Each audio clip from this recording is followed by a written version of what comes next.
In this video, we're talking about how to elevate yourself out of the day-to-day operations of your business through building an effective leadership team. This is how this works, guys, is in the seed stage and startup stage, let's say until you get to about $1 million revenue, maybe a couple $1 million revenue, is you're forced to do everything, right? You need to figure out the how. You're launching a marketing campaign, you're the how person. Building the sales process, you're the how person.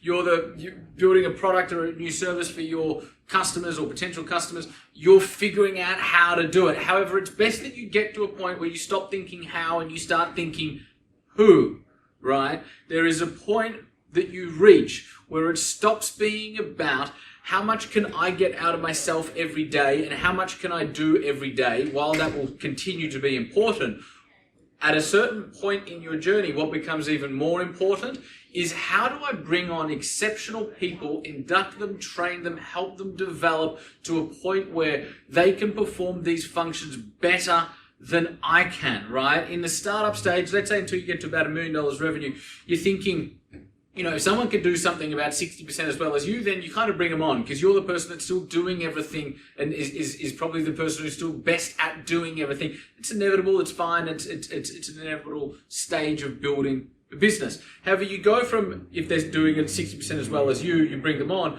to having the business be at such a point where you want to find people, not that can do it 60% as well as you, but people who can do it 160% better than you in their individual functions. And at that point, your mindset goes from how do I do this to who should I enroll who could do this better than me. And so you go from doing everything and playing all of the instruments to being the conductor of the orchestra. You go from doing everything to being the leader. So let's talk about the framework through which we do that. Firstly, understand that every business does 5 things. Every business does 5 things. Let's talk about the workflow in a sequential order. We go out to market and we generate interest and attention. We call that marketing. That interest and attention then comes through the door. Probably not literally, but let's call it figuratively. The lead comes in, the phone rings, the email drops in the inbox. Or if you own a store, then somebody literally does walk through the door. At that point, it's our job to turn the interest and attention into a paid customer. We'll call that sales, right? So we've got marketing, sales. Once we've marketed it, we've sold it, what do we then need to do? Deliver it. And so the third function is product development and delivery. So customer journey also falls under this, product development and delivery.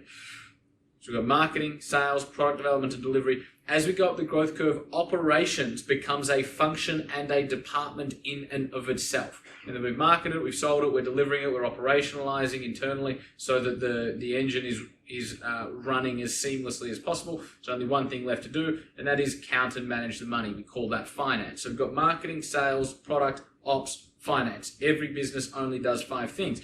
And so essentially what you're looking for in a leadership team and in each of your leaders is to take responsibility, commercial responsibility and accountability for delivering on the commercial outputs of that function every week and every month.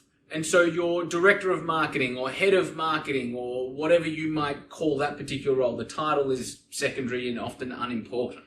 CMO, Chief Marketing Officer, whatever it might be. That person, you know, you've got a 12-month strategy and you've built that maybe with your leadership team as the CEO. And so we know that in January we need to generate 800 leads. In February, in order to hit our sales target, that month we need to generate 600 leads.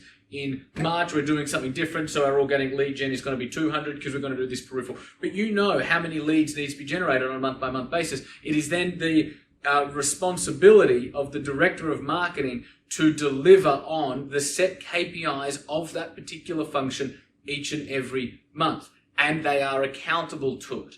If you also have a director of sales, then those two people work hand in hand incredibly synergistically to ensure that the revenue generation of the organization occurs. And it occurs every month. And when it doesn't, we have a discussion around performance and what went wrong. And when it does, we try and analyze and reverse engineer that to see if we can bottle it in. Same with product, same with ops, and same with financial management.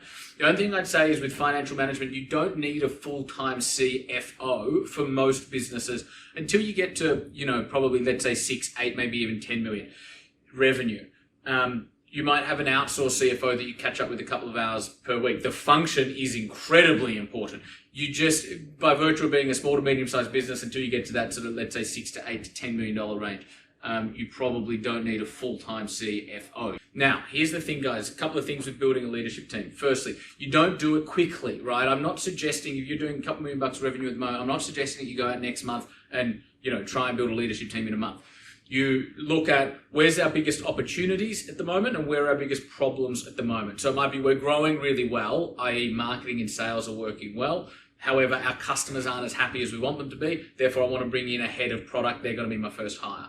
Or, you know what, our operations are acceptable. Our product's pretty good. Our customers are quite happy. We're just not growing fast enough. So my first person that, I would encourage you to bring on in that scenario is maybe a director of marketing. Or if your marketing engine's really strong, maybe a director of sales to make sure that we're utilizing the leads that we are generating, the attention that we are generating, to ensure that it flows through to actually engaging customers and bringing people on who become paid customers.